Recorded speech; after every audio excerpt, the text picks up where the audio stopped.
हरे परमात्मक्लेशनाशाय गोविन्दाय नमो नमः।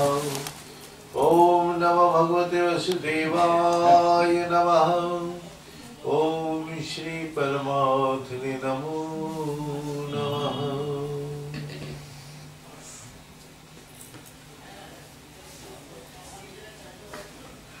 সকলেই শান্তি এবং মঙ্গল কামনা করে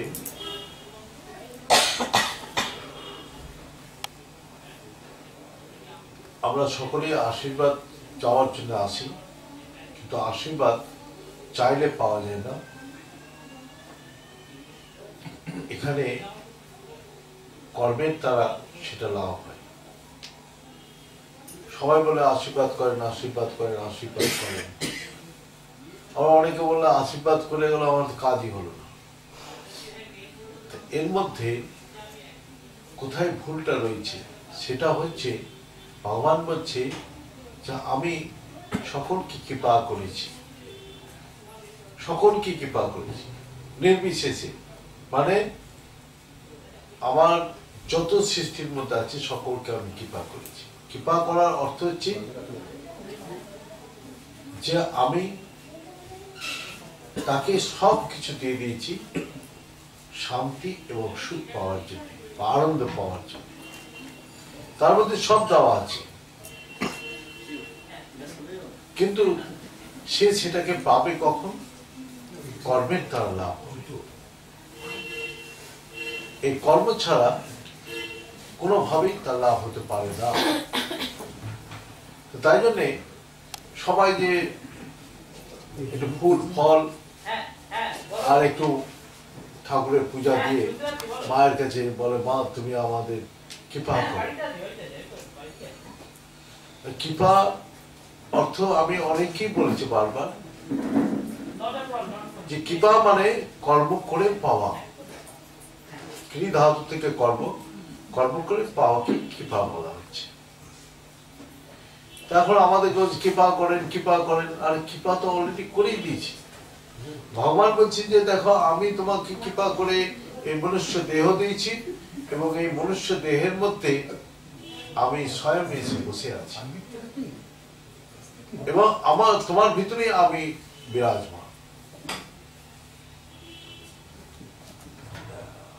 তাহলে এবার আমি আমাকে পাওয়ার জন্য তোমাকে যেটা বলেছি সেটা করো, তাহলে তুমি পেয়ে যাবে। সেটা পাওয়ার জন্য কি করেছে? বলছে তুমি যাও, মনুষ্য দেহ পেয়েছো, পূর্ণাঙ্গ দেহ পেয়েছো, সদ্গুরু পেয়েছো এবং মুক্তি হওয়ার ইচ্ছা। এই মুক্তি হওয়ার ইচ্ছাটা কারো আছে, কারো নেই। কিন্তু মানুষ মুক্তি মানেই বুঝে না। যেমন আমরা কর্ম করে এসেছি, কর্মফল ভোগ করছি আমরা এই দেহে, এবং দেহটা যতদিন থাকবে এই কর্মফল ভোগ করতেই হবে। কর্মফল যেদিনই শেষ হবে সেই দিনই এই দেহ ত্যাগ করে চলে যাবে প্রত্যেকটা মানুষ। যেমন দৃষ্টান্ত দিচ্ছে, একটা লোক চা খাচ্ছে, চায়ের ভাতটা শেষ হয়ে যাওয়ার সঙ্গে সঙ্গে কি করে ফেলে দেয়? আমরা ওষুধ খাই, শিশিটা শেষ হয়ে যাওয়ার পর কি আর রেখে দেয়? সেটাও ফেলে দেয়। যেই কাজ শেষ হয়ে যায়, যেটার বস্তুর কাজ সেটা ফেলে দেয়। আমরা কলাটা খাওয়ার পর চোখাটা কি হাতে রেখে দিই? চোখাটা ফেলে দিই। ধান থেকে আমরা যখন চাল বের করে নিই, ধানের এইগুলো ফেলে দিই। প্রত্যেকটা বস্তু সার বস্তু গ্রহণ করি, অসার বস্তুকে পরিত্যাগ করি। এই হচ্ছে আমাদের নিয়ম। তো সেরকম আমরা যে কর্ম করছি, সেই কর্মের যে উদ্দেশ্যটা কোথায়? আমরা যে বর্তমান কর্মের যে এত গুরুত্ব দিচ্ছি, সেই গুরুত্বটা হচ্ছে ভগবান বলছে তুই যে শান্তি সুখ আনন্দ পাওয়ার জন্য আমি তোকে সব দিয়ে দিয়েছি, তুই সেটা কর, তাহলেই পাবি। কিন্তু মানুষ কি হচ্ছে, যেই ভূমিষ্ঠ হলো এই জগতে, তাকে মহামায়া মায়ার দ্বারা আচ্ছাদিত করে দিল। আচ্ছাদিত করে দেওয়ার সঙ্গে সঙ্গে সে সবকিছু ভুলে গেল। ভুলে গেল কি? যে কর্ম করতে এসছে সেটা ভুলে সে অন্য কর্মে চলে গেল। এবং সেটাকেই সে গুরুত্ব দিতে শুরু করলো, এই সংসারে রান্না খাওয়া দাওয়া, ছেলে পেলে মানুষ করা, করা, এইসব করে এই কর্ম তাকে কোথায় নিয়ে যাবে? এই যে আমরা এই কর্মগুলো করলাম, এই কর্ম আমাকে কোথায় নিয়ে যাবে? কারণ মোবাইলই হচ্ছে না, বক্সটা তো এখানে আমাদের মূল কথা হচ্ছে যে আজকে যে আমরা যে কর্ম করছি সেই কর্ম আমাকে কোথায় নিয়ে যাবে? যে কৃপা করে ভগবান আমাদের দিয়েছে এবং তিনি বললেন যে যাও সদ্গুরুর কাছে, সদ্গুরু তোমাকে এই কর্ম সম্বন্ধে বলে দেবে এবং সেটা করার মধ্যে তোমার পরিত্রাণ। কিসের থেকে পরিত্রাণ? দুঃখ, জ্বালা যন্ত্রণা, অভাব, বিপদ আপদ, তোমার ব্যাধি, তোমার সমস্ত কিছু থেকে মুক্তি দিবে। তা এখন মানুষের মুক্তি হওয়ার ইচ্ছাটা কম। সে মনে হচ্ছে যে আমি এখানে আছি, এর থেকে আর কিছুতেই এখান থেকে ছেড়ে যেতে চাই না। এটা হচ্ছে মোহ। মোহ কোথা থেকে হচ্ছে? অজ্ঞান থেকে সৃষ্টি হচ্ছে, যে এটা আমার বলে ধরে রেখেছি। এই জগতের কোনো বস্তু কারোই না, আগে ছিল এবং আমি চলে যাওয়ার পরেও থাকবে, এবং আজকে আমার ছিল কালকে কারো হবে। তো কোনো বস্তুটাই আমার না। তাহলে আমি করছি, এটা অজ্ঞান বশত। এই দেহটাই আমার না, দেহটাকেও ত্যাগ করে দিয়ে চলে যেতে হবে, দেহটাকে তো ধরে রাখতে পারবো না। তো এই যে আমার যে অজ্ঞান বশত মোহগ্রস্ত হয়ে আমি বসে আছি, সেই মোহ থেকে আমি কিছুতেই মুক্ত হতে পারছি না। এই মোহ থেকে মুক্ত হওয়ার জন্য তিনি কর্ম দিয়েছেন, এবং সেই কর্মকে করার জন্য কি হচ্ছে? প্রথম দরকার আমাদের তিনি দিলেন গুরু মন্ত্র, যে এই মন্ত্রের দ্বারা তোমার পরিবর্তন হবে, তোমাকে পরিত্রাণ করবে। মন্ত্র তোমাকে পরিত্রাণ করবে। আর কি পরিত্রাণ করবে? এই অজ্ঞান থেকে জ্ঞান নিয়ে যাবে। তোমার ভিতরে কাম, ক্রোধ, লোভ, দেশ, মাছ, মৎস্য যত রকম আছে সব থেকে পরিত্রাণ করে তোমাকে কি করবে? তোমাদের শান্তি দেবে, তোমাদের সুখ দেবে, তোমাকে আনন্দ দেবে। কিন্তু আজকে যখন আমরা ঠাকুরের নাম জপ সবই করছি, আমাকে একজন এসে বললো, আরে ওরা এত ঠাকুরের নাম জপ করে কিন্তু কিচ্ছু পরিবর্তন নেই, সেই আগের মতো সেই ঝগড়াটে, সেই হিংসা, সেই সেই মানে রাগ, লোভ, হ্যাঁ, এদিকে ঠাকুরের নাম তিলক করে বেড়াচ্ছে, আর এদিকে মানে সুদ খাটিয়ে বেড়াচ্ছে, মানে লোভ। তাহলে এখন যে আমরা যে এই যে আচরণ করলাম, আমার ভিতরে কোনো পরিবর্তনই এলো না। তো পরিবর্তন যদি না হয়, তাহলে এখনকার যারা বলবে, বাচ্চারা বলবে, ও বাবা মা মন্ত্র করে কিচ্ছু পরিবর্তন নেই, ও যে সেই ঝগড়া করে যাচ্ছে, অশান্তি করে যাচ্ছে, হ্যাঁ, সেই তাদের রাগ ঝাগ কিছুতেই কমছে না। কিন্তু যদি একজন ভিতরে সেই পরিবর্তন হয়, তাহলে কিন্তু তাকে খুব যদি দুরন্ত ছেলে থাকে, সে যদি শান্ত হয়ে যায়, তো সমস্ত লোকের চোখে পড়বে, আরে এ তো খুব দুরন্ত ছিল, এ তো খুব মানে সে এখন আমাকে এই কি করে এর ভিতরে পরিবর্তন। একটা ছেলে একদম মূর্খ ছিল, পড়াশোনা করতো না, সে যদি এখন পড়াশোনা করে একদম বিরাট ডিগ্রি লাভ করে, তাকে সবাই জিজ্ঞেস, ভাই তুই করলি কি করে? এই যে পরিবর্তন, এই যে পরিবর্তনটা প্রত্যেকটা মানুষ দেখে, কিন্তু যার ভিতর পরিবর্তন নেই, মূর্খ মূর্খই থেকে গেল, সে পড়াশোনার চেষ্টাই করলো না, আর একজন চেষ্টা করে সে বড় পণ্ডিত হয়ে গেল। তো এই যে পরিবর্তনটা হলো, এই পরিবর্তনটাই মানুষকে প্রভাবিত করে। কিন্তু আমরা নিজের জীবনের কোনো পরিবর্তন নেই, সেই সকাল থেকে একই রুটিনে চলে যাচ্ছে, একই ভাবে কাজ করে যাচ্ছে, একই রকম চিন্তা ভাবনা, একই রকম সেই বিষয়ের মধ্যে ডুবে যাচ্ছে। কিন্তু সেখান থেকে পরিবর্তন করার জন্য যে আমাদের আধার দিয়েছে মন্ত্র, সেই মন্ত্রটা কামাত করতে হবে, এবং মন্ত্র করলে আমি মন্ত্রটা কি জন্য করছি, যে আমার ভিতরে এই যে স্বভাব গুণ আছে, স্বভাব গুণ পরিবর্তন হচ্ছে। এবং এই পরিবর্তন যে কালিদাসের সবাই জানতো মূর্খ, কিন্তু কালিদাস যখন জ্ঞানের মতো কথা বলতে শুরু করলো তখন সবাই বললো, আরে কালিদাস তো বিরাট পণ্ডিত হয়ে গেছে। এই যে পরিবর্তন, কালিদাস কি পরিবর্তন হয়েছে সেটা তাকে কাকে ধরে হলো, সে আরাধনা করত মায়ের। সে মায়ের আরাধনা করতে করতে তার ভিতরে সেই শক্তি জাগলো। আজকে গোটা ভারতবর্ষ কেন গোটা পৃথিবী জেনে গেছে কালিদাসকে। হ্যাঁ, তো সেই জন্যে এই যে পরিবর্তন মানুষকে নিয়ে যাচ্ছে, পরিবর্তনের যে জন্য দরকার সেই মন্ত্র, সেটা সদ্গুরু থেকে আমরা লাভ করেছি। কিন্তু সদ্গুরু যেটা বলেছে সেটা আমরা কেউ করি না। তিনি কি বলেছেন, এই মন্ত্র শক্তির প্রভাব কখন বাড়বে, এটা হচ্ছে বিশ্বাসের উপরে। বিশ্বাসই ধর্ম মূলম, আমি বলি, কিন্তু বিশ্বাস সবারই নিজে নিজে। কার ভিতরে কতটুকু বিশ্বাস কেউ জানে না, সে নিজেই জানে না আমার কতটা বিশ্বাস। এবং বিশ্বাসের পরীক্ষা কখনো হয় যখন প্রতিকূল স্থিতিতে বিপদ এসছে, যখন সংঘাত এসছে, তখন তার বিশ্বাসটা সবসময় ডলমল করে। যেমন একটা নদীতে জাহাজ যাচ্ছে, জাহাজের মধ্যে অনেক পরিবার আছে, তার মধ্যে অনেক ভক্ত লোক আছে। হঠাৎ ঝড় তুফান সেই নৌকা ডলমল করছে, তখন সবাই সেই জাহাজ থেকে লাইফ বোট নিয়ে সবাই পালাচ্ছে নিজেকে বাঁচাবার জন্য। সেখানে এক ক্যাপ্টেন তার স্ত্রীকে নিয়ে এবং পরিবারকে নিয়ে যাচ্ছে। হঠাৎ তার স্ত্রী দেখছে যে ক্যাপ্টেন তো নেই, কোথায় গেল ক্যাপ্টেন? সে ক্যাপ্টেনকে খুঁজে কোথাও পাচ্ছে না। সবাই জাহাজ থেকে চলে গেছে।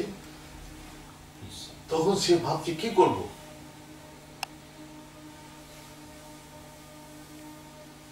এই করতে করতে তাকে দেখা গেল একটা ছোট রুমের মধ্যে বসে সে দাবা খেলছে। তার স্ত্রী তার উপর প্রচন্ড রেগে গেল। রেগে যাওয়াতে কি হলো, তিনি তার ভিতরে তার হাতে তরবারি ছিল, সেই তরবারিটা তার স্ত্রী গলাতে লাগালো। বলছে, দেখো আমি তোমাকে এই তরবারি কেটে দিই। তো বলছে, না, তুমি আমাকে কাটতেই পারো না, মারতেই পারো না। বলে, কেন? এই বিশ্বাসটা তোমার কোথা থেকে এসছে? আমি তোমাকে মারতে পারি না, এই বিশ্বাসটা তোমার কোথা থেকে এলো? এই ভালোবাসা থেকে, ভালোবাসা থেকে আমার এই বিশ্বাসটা এসে তুমি আমাকে মারতে পারো না। সেরকম আমি ভগবানকে ভালোবাসি, আমি ভগবানকে ভালোবাসি। এই প্রতিকূল স্থিতি আমি দেখতে চাই সে আমাকে মারতে পারে কি পারে না।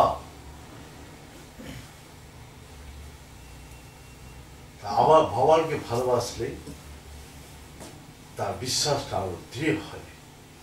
যারা ভালোবাসে না তারা বিশ্বাসটা দুর্বল তাদের। এখানে ভালোবাসাটা আসে কোথা থেকে? বিশ্বাস থেকে।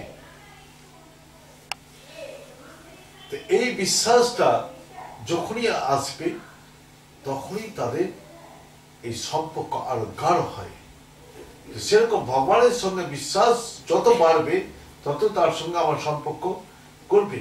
তো সেই জন্যে আমি ভগবানকে ভালোবাসি। সে আমার ক্ষতি করতে পারে না, আমাকে বিপদে সে রক্ষা করবেই করবে। হ্যাঁ, ঝড় থেমে গেল, সবকিছু থেমে গেল, তখন আবার সবাই জাহাজে ফিরে এলো।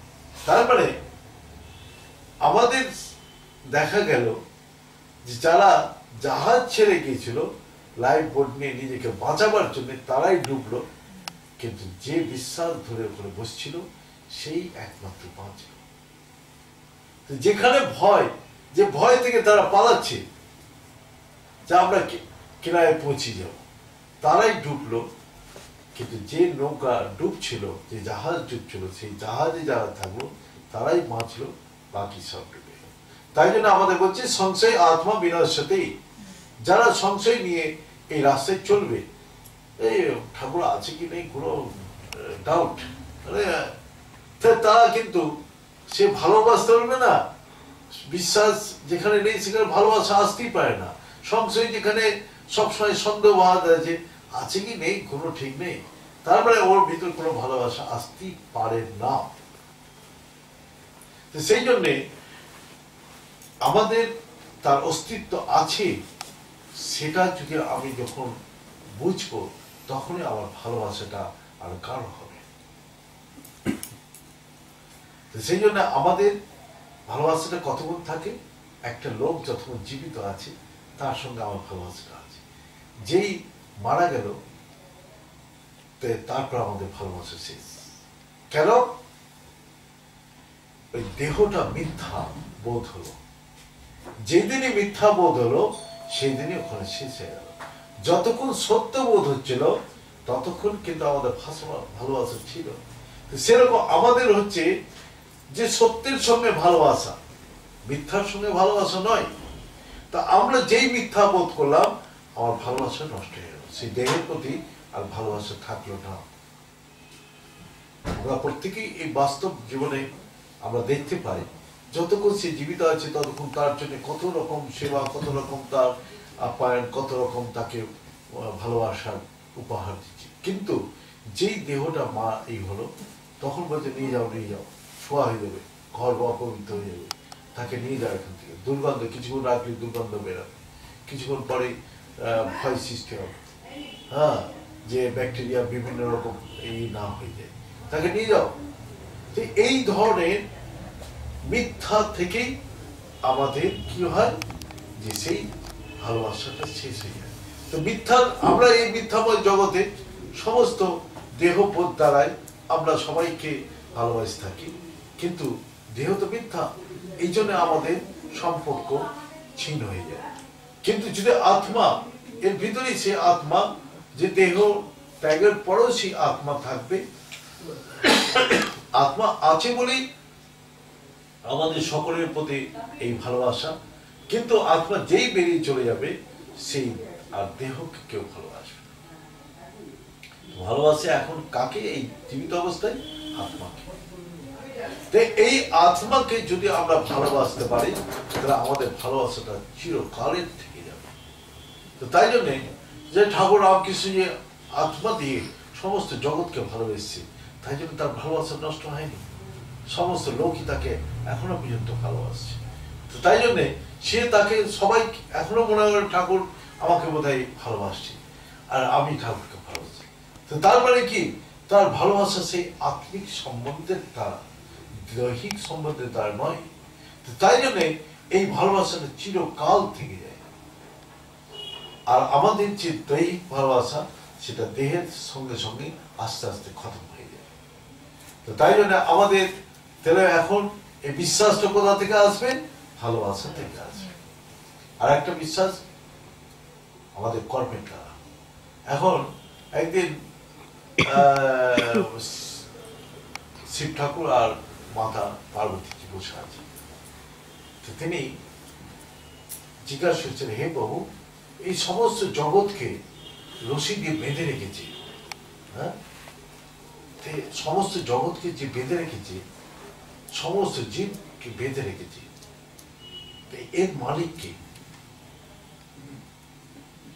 তা আমরা যে কোনো পশুকে বেঁধে রাখি, তার মালিক যে তার এসে সেই রশি খুলে নিয়ে চলে যাবে।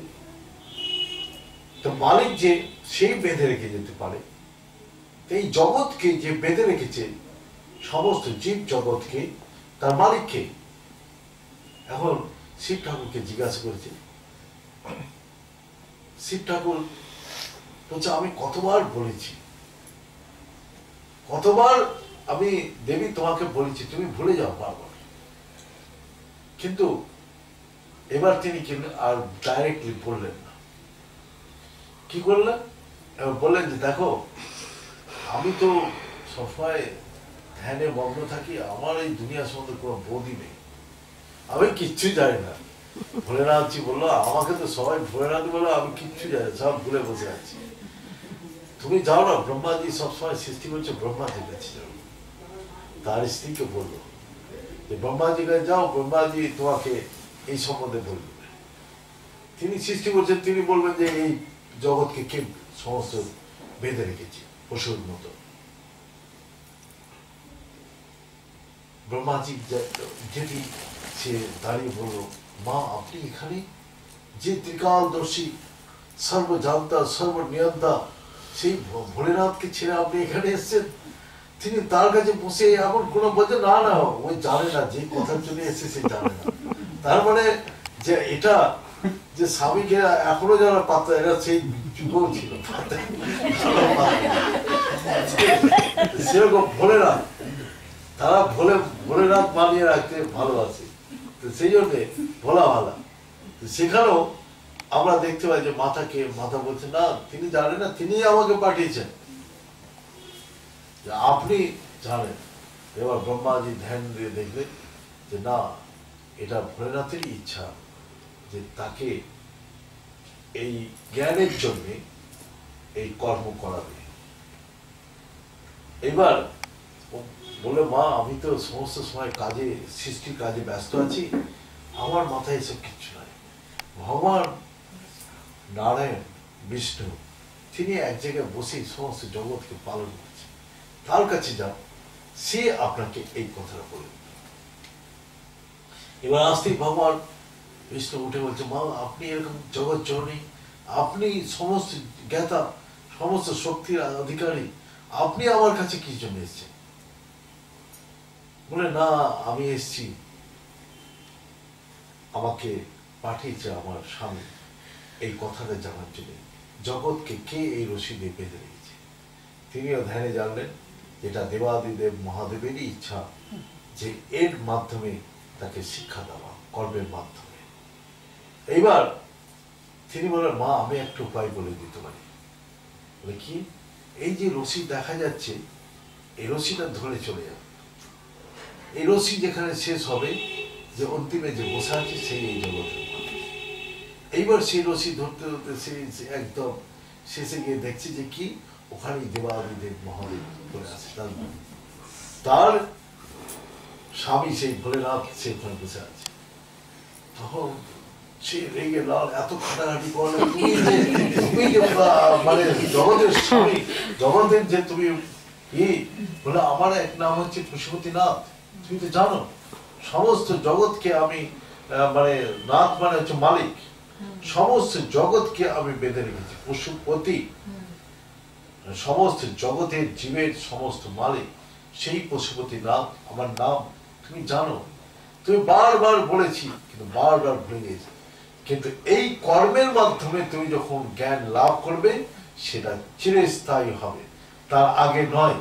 আমি যতই তোমাদের ভগবত কথা শোনাই, যতই আমি সত্যের উপলব্ধি করাই, যতই আমি বলে যাই না কেন, কিন্তু যতক্ষণ তোমরা কর্ম না করবে ততক্ষণ তোমাদের এই সত্যের উপরে বিশ্বাস কিছুতেই আসবে না, সত্যের জ্ঞান হবেই না। কর্মের মাধ্যম দিয়েই সেই জ্ঞানটা হবে, তাছাড়া আর কোনোভাবেই সেই জ্ঞান হতে পারে না।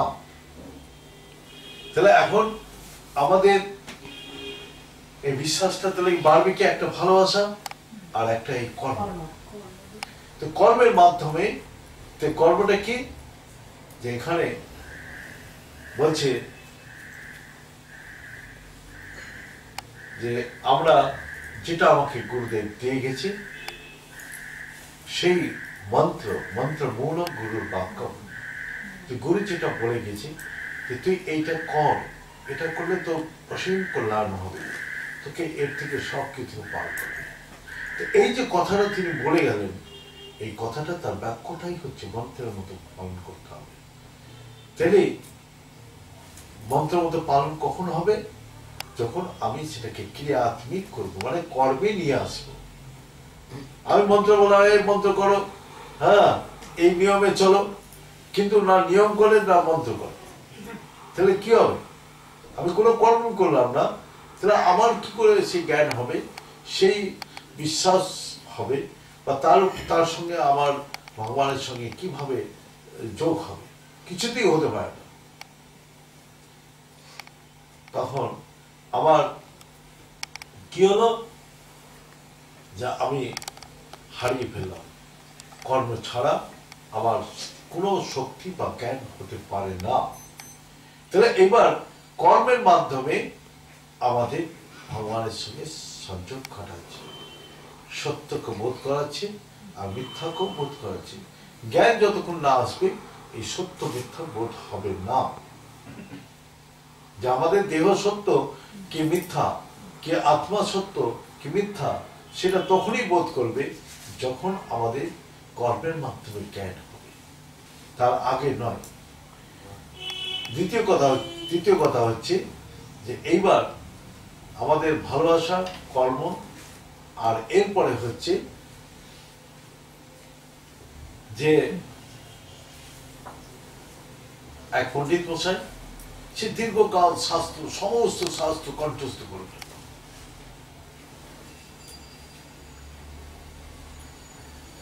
সমস্ত শাস্ত্র কণ্ঠস্থ করে ফেলল।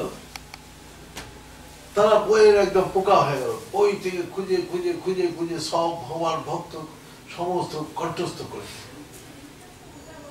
এবার সে সকালে উঠে ঠাকুরের পূজা করছে, সে ভোর 3টার সময় উঠে ঠাকুরের পূজা করছে, সেই জপ করছে, তিলক নিষ্ঠা মানে সাত্বিক আহার করছে। হ্যাঁ, সেখানে সে আচার বিচার সব কিছুর মধ্যে আছে। এবার ঠাকুর মশাই, যে পণ্ডিত মশাই, যে এত আচার বিচার সব কিছু করলো,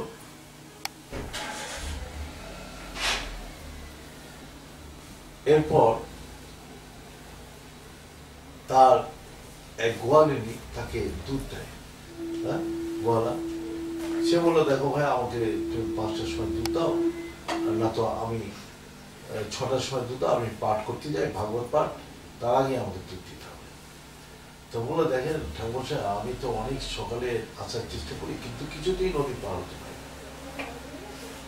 না। মাঝি উঠে সে 8টার সময়, সে যখন পার করবে তখন আমি পার হয়ে আপনাকে দুধ দেবো। আমি গল্পটা শোনাচ্ছি, কিন্তু মাইনরলি শুনতে, এর মধ্যে কি নির্দেশ করছে সেটা জিজ্ঞাসা করবো। পণ্ডিত মশাই বললেন, না, তুলে হিসাব করে নিয়ে আজকে বিকাল পয়সা নিয়ে। এবার সে ওখানে শুয়ে গিয়ে ভগবত কথা হচ্ছে, তো ভগবত কথাতে শোনা গেল যে হরির নাম করলে ভবনদী পেরিয়ে যায়। সে ভগবানের, যারা এই দেহ ত্যাগ করে সেই এখান থেকে হরি ধামে পৌঁছে যায়। हेलो, हाँ विमल, मैं अभी सत्संग कर रहा हूँ। তখন সে এই কথা শুনে চলে গেল। তারপর দিন বসে আছে, হঠাৎ তার কথা এই সৎসঙ্গে যে শুনেছিল যে পণ্ডিত মশাই পাঠ করছে, চলো আজকে পয়সা নেবো, কালকে সকালে এসে পয়সা নিয়ে যাবো। সকালে তখন কথাটা মনে করি, সে হরির নাম করে যদি ভব নদী পার হয়, তা আমার সামনে তো এই নদী, তো হরির নাম করতে করতে আমি পার হতে পারি। কিন্তু সে সাদা সিধে, তার বিদ্যা বুদ্ধি কিছু নেই, সে হরির নাম করতে করতে অটল তার বিশ্বাস, সেই পার হয়েছিল। এবার পণ্ডিত দেখলি তো, কালকে বকাবকি করলাম। হ্যাঁ, বকাবকি করলাম, তার জন্য আজকে তুই ঠিক টাইমে দুধ দিয়েছিস। বলছে, না পণ্ডিত মশাই, এটা আমার ভুল নয়, আপনার ভুল। আপনি যদি আগে এই উপায়টা আমাকে বলে দিতেন, তাহলে আমাকে ডেলি আপনাকে দুধ দিয়ে যেত। বলে, কি উপায়? আমি তো, তুমি তো অনেকদিন থেকেই বলছি। বলে, না, উপায়টা তো আপনি কালকেই বললেন, যে হরির নাম করলে ভব নদী পেরিয়ে যায়, হরির নাম করলে হরির ধামে পৌঁছে যায়। তা আজকে কালকে কথাটা শুনে তো এর মধ্যে এই পাঠ শোনার জন্য অনেক ভক্তরাও এসে গেছে, তার সামনেই বলছে। তো বলছে হরির নাম করলে ভবনদী পেরায়। এবার হরির নাম, তোর পণ্ডিতজি তোর মাথা খারাপ, হ্যাঁ? হরির নাম করলে ভবনদী কেউ পেরায় কোনোদিন? ভক্তরা বলছে তো হরির নাম করে যদি পেরিয়ে এসে থাকিস তাহলে পণ্ডিত যে এতদিন থেকে হরির নাম করছে, এতদিন থেকে সে ভগবত পাঠ করছে, এত মন্ত্র কণ্ঠস্থ, সে একবারে হরির নাম একবারে পেরিয়ে চলে। এইখানে এবার পণ্ডিত গোসাইকে বলে একবার তো সে পেরিয়ে এসছে, তাই জন্য বিশ্বাসটা তার অর্থনীয়।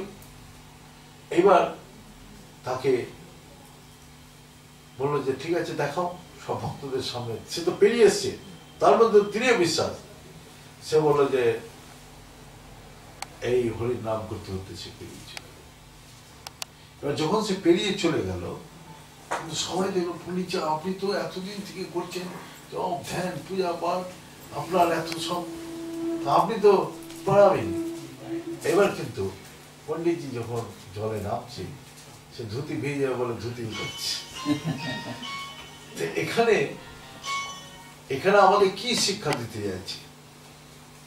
এখানে এই গল্পের মাধ্যমে এই যে ঘটনার যে বললাম, এই ঘটনার মাধ্যমে তা আমাদের এখানে কি চাই? একটা তো কর্ম, একটা ভালোবাসা, বিশ্বাস, বিশ্বাস, সৎকর্ম, বিশ্বাস আর ভালোবাসা। সে তো বিশ্বাস দিয়ে তো করেই যাচ্ছিল ভগবানের প্রতি। না, সে তো ভগবানের পূজা করছে, ভোরের বেলা পূজা করছে, সে একদম ভোর 4টার সময় স্নান করা, তিলক করা, জপ করা, ইয়ে করা সবই করছিল। সে তো সবই করছিল, সমস্ত সমস্ত সে কণ্ঠস্থ করে ফেলে। এখানে তার বিশ্বাসটা ছিল না মানুষের প্রতি আর কি। এটা হচ্ছে বাহ্যিক বিশ্বাস, বিশ্বাসটা ছিল না তার প্রতি, অন্তরের বিশ্বাস, বাহ্যিক বিশ্বাস। যা আমরা বাহ্যিক জগতে ঠাকুরের পূজা পাঠ করলাম, এটাই হয়ে গেল সন্তুষ্ট। কিন্তু যতক্ষণ অন্তরে সে উপলব্ধি না করতে পারবে, অন্তরে যতক্ষণ সে ঈশ্বরের অনুভূতি না হবে, সেই চৈতন্যময় শক্তির অনুভূতি না হবে, ততক্ষণ তার দৃঢ় বিশ্বাস হতেই পারে না। তা আমরা বাহ্যিক জগতে সবাই করছি তো, কিন্তু যখন প্রতিকূল অবস্থা আসছে সবাই ভেঙে পড়ছি। কেন ভেঙে পড়ছি? এইখানে মূল শক্তিটা যেখানে হওয়া দরকার, যেখানে মূল বিশ্বাসটা হওয়া দরকার অন্তরে, তাহলে এবার অন্তরে বিশ্বাসের জন্য কি করতে হবে? এবার অন্তরে প্রবেশ করতে হবে। অন্তরে প্রবেশ করার জন্য কি আছে? তখন ওই যে অন্তরে তিনি কি দিয়েছেন, অন্তরে আমাদের কর্ম কি দিয়ে করছি? ইন্দ্রিয়, মন আর বুদ্ধির দ্বারা। তিনটা ইন্দ্রিয়ের দ্বারা, তিনটার দ্বারাই আমরা কর্ম করছি, মনের দ্বারা, বুদ্ধির দ্বারা আর ইন্দ্রিয়। চোখ, কান, হাত, পাঁচটা পঞ্চেন্দ্রিয়। এই এই ইন্দ্রিয়ের দ্বারা কর্ম করছি।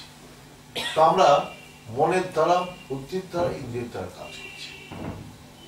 তো এখন মনের কাজ কি দিয়েছে? সংকল্প করা। বুদ্ধির কাজ দিয়েছে বিচার করা। আর ইন্দ্রিয়ের কাজ দিয়েছে এই সমস্ত কর্ম করা। যেটা বিচার করলো, যেটা মনে সংকল্প করলো, সেটা ইন্দ্রিয়ের দ্বারা সেটাকে ক্রিয়াত্মক করা। হ্যাঁ, আপনি আগে একটা কিছু ভাবলেন, ভাবাটা যখনই আপনার ভিতরে গেল, তখনই সে বুদ্ধি বললো যে না, এটা ভালো হবে কি খারাপ হবে। যদি ভালো হয় তো তিনি মনকে বলে দিলেন যে এই তুমি মনকে এটা নির্দেশ করো। মন তখন আমাদের ইন্দ্রিয়ের মাধ্যমে সেই কর্মটা সম্পন্ন করলো। তা এখন সেখানে দেখা যায় যে একটা ঘোড়াগাড়ি নিয়ে রেল স্টেশনে দাঁড়িয়ে আছি। তা এখন আমি রথে বসতি, সেই ঘোড়া গাড়ি বসতি, টাঙাওয়ালা আমাকে জিজ্ঞাসা করে বাবু কোথায় যাবেন? তখন আমি কি বলবো তাকে? যেটা জানা আছে অ্যাড্রেস, সেই অ্যাড্রেসটার কথা বলবো। আর যার জানা নেই সে কি বলবে? তার কোনো বলবে না। আমাদের যদি কাউকে জিজ্ঞাসা করি যে আপনি কোথায় যাবেন, এই যে আমরা যে মনুষ্যরূপী রথে বসে আছি, তা আমাদের জিজ্ঞাসা করছে আমি কোথায় যেতে চাই, আমি কোথায় যেতে চাই, কি চাই। যেটা চাই সেখানে তো যেতে চাইবো। আমার টাকা উঠানো দরকার, যে আমি ব্যাংকে যেতে চাই, তা আমি টাকা বলবো না এই ব্যাংকে নিয়ে চলো। হ্যাঁ, আমাকে যদি বলে যে এসে আমি রেলওয়ে স্টেশন যাবো, তখন আমাকে টাকা বলবো এই রেলওয়ে স্টেশন চলো, হাওড়া স্টেশন, শিয়ালদা, একটা তো নাম বলতেই হবে। এখন স্টেশন বলো, এখন স্টেশন তো হাজারটা আছে কলকাতায়, কোন স্টেশন নিয়ে যাবে? হ্যাঁ, তা এখন সে আমরা উঠে বলছি না আমার জানা নেই, চলো দেখছি। সারাদিন মানুষ ঘোরাতে ঘোরাতে কি হবে, অন্তিমে যখন আমি কোনো কিছু নির্দিষ্ট করে বলতে পারছি না, তখন ঘোড়াওয়ালা গাড়ি থেকে নামিয়ে দিয়ে বলবে যে আমার সময় শেষ হয়ে গেছে, এবার আমি চলে। তো আমাদের দেহটা সেরকম এই ভব সংসারে ঘুরছে, কিন্তু কোনো নির্দিষ্ট ঠিকানা তার নেই, কোনো নির্দিষ্ট ঠিকানা নেই। সে বারবার জিজ্ঞাসা তুমি কি চাও, কোথায় যাবে। তাহলে আমরা কোথা থেকে এসছি, কি করতে এসছি এবং কোথায় যেতে চাই, আমার কোনো কিছুই জানা নেই। তো এইটা যখন আমার জানবো, তখন আমার কর্ম নির্দিষ্ট হয়ে যাবে। আমি এসেছি এই সত্যকে জানবার জন্যে এবং সত্যকে ধরার জন্যে এই মনুষ্য দেহ পেয়েছি। আর এই সত্যকে জেনে আমি চিরকালের দুঃখকে নাশ করে পরম শান্তি সুখ লাভ করতে এসেছি। এই হচ্ছে আমাদের জীবনের উদ্দেশ্য। কিন্তু আমরা কি করেছি, আমরা নিজের উদ্দেশ্য থেকে হারিয়ে গিয়ে আমরা বোঝা মিলে চলেছি। কোনোটাই ঠিক নেই, আমাদের মাথাও ঠিক নেই, বুদ্ধিও ঠিক নেই। আজকে এটা আজকাল গোটা মানে সবকিছু বোঝা মিলে দিয়ে আমরা চালিয়ে যাচ্ছি, মানে তালি মেরে মেরে। হ্যাঁ, না এটা না ওটা, ওটা না সেটা। সেরকম যে আমরা এই ভিতরে ঢুকার জন্যে আমরা বহির জগতে ঘুরে বেড়াচ্ছি। যখন সে নির্দিষ্ট করে ফেলবে যে একমাত্র ভিতরেই আমাদের অনন্ত আনন্দ, অনন্ত শান্তি সুখ আছে, তখন বাইরে ছোটা বন্ধ করবে, তখন অন্তরেই ডুব দেবে। তাই জন্যে রামপ্রসাদজি বলছে ডুব দেব মনে কালী বলে হৃদি রত্না করে আছে। রত্নটা কোথায়? তারা বাইরে কোনো জগতের কিছু বলেনি, তারা ভিতরেই বলেছে। তো ভিতরে কখন হবে? যখন আমি স্থির হব, মন বুদ্ধি দেহ যখন স্থির হবে, তখনই এই মনটার ভিতরে ডুববে, বুদ্ধিটা ডুববে। তাই জন্য আমাদের বলছে সর্ব সংকল্প বিবর্জিত, সব সংকল্পকে ত্যাগ করো। যদি ডুব দিতে চাও, সংকল্প মানে আমার আগামী দিনে কি কর্মসূচি। যেমন আমাদের বলে না আগামী দিনের প্রোগ্রাম কি, আমাদের ব্রেনে সব রেডি হয়ে গেছে যে কালকে কি কি করতে হবে। ঘুমাবার আগে রেডি হবে, সকালে উঠবো, এখানে যেতে হবে, ওখানে যেতে হবে, এই পাওয়া দাঁড়াচ্ছে, এই লোকটার সঙ্গে সব রেডি। তো সংকল্প, সর্ব সংকল্প বিবর্জিত, কোনো চিন্তা করে না, সব সংকল্প ত্যাগ করে বসতে হবে। এখন আমার ইচ্ছায় কর্ম হচ্ছে না ঈশ্বরের ইচ্ছায় কর্ম হচ্ছে? যদি তার ইচ্ছায় কর্ম হচ্ছে, তুমি দেখো তাহলে তোমাকে করছে কি। তুমি তার উপরে যখন ছেড়ে দেবে, তখন তোমার ইচ্ছাটা তিনি পূর্ণ করবেন। সেটা আরেকদিন বলেছিলাম। কিন্তু এই যে আমাদের ভিতরে যেতে গেলে তোমার সংকল্প ত্যাগ করতে হবে। সর্ব সংকল্প বিবর্জিত, সব সংকল্পকে ত্যাগ করলেই তুমি অন্তর্মুখে প্রবেশ করবে। এবং যখনই তুমি অন্তরে যাবে, তখনই সে আত্মারূপী শক্তি, সেই চৈতন্যময় শক্তি, সে পা থেকে মাথা পর্যন্ত চৈতন্যময় শক্তি আছে, সেটা যখনই আমি স্থির হয়ে যাব, সমস্ত চৈতন্যময় শক্তি একই জায়গায় আছে। সেই সময় সেই চৈতন্য শক্তি মধ্যে আমি সেই সত্যকে উপলব্ধি করব, সেই ব্রহ্মকে, সেই আনন্দময় সত্তাকে, সেই বিশাল জগতের শক্তিকে আমি উপলব্ধি করব, এবং সেটাই হচ্ছে সৃষ্টি, স্থিতি, বিনাশ। তার মধ্যেই সবকিছু ঘটে যাচ্ছে। সেটা হচ্ছে বিশ্ব বীজম নিখিল বাহারাম। সেই বীজটাই হচ্ছে যে সমস্ত জগৎকে সৃষ্টি করছে, এবং সেই বীজের দ্বারাই সমস্ত ভয়কে হরণ করছে। সেই মন্ত্রটাই তোমাকে তোমার সৎগুরু দিয়ে গেছে, সেটা করে যাও, তাতেই লাভ বলে আজকে শেষ করছি। ওম পূর্ণমদঃ পূর্ণমিদং পূর্ণাৎ পূর্ণমুদচ্যতে পূর্ণস্য পূর্ণমাদায় পূর্ণমেবাবশিষ্যতে। ওম শান্তি শান্তি শান্তি। भले सच्चे दरबार की, भले सतगुरु भगवान की, भले शंकर भगवान की, भले माता जगदम्बे की, भले भक्त बिंदों की, भले संत बिंदों की, भले सनातन धर्म की, भले धर्म की, धर्म का प्राणियों में विश्व का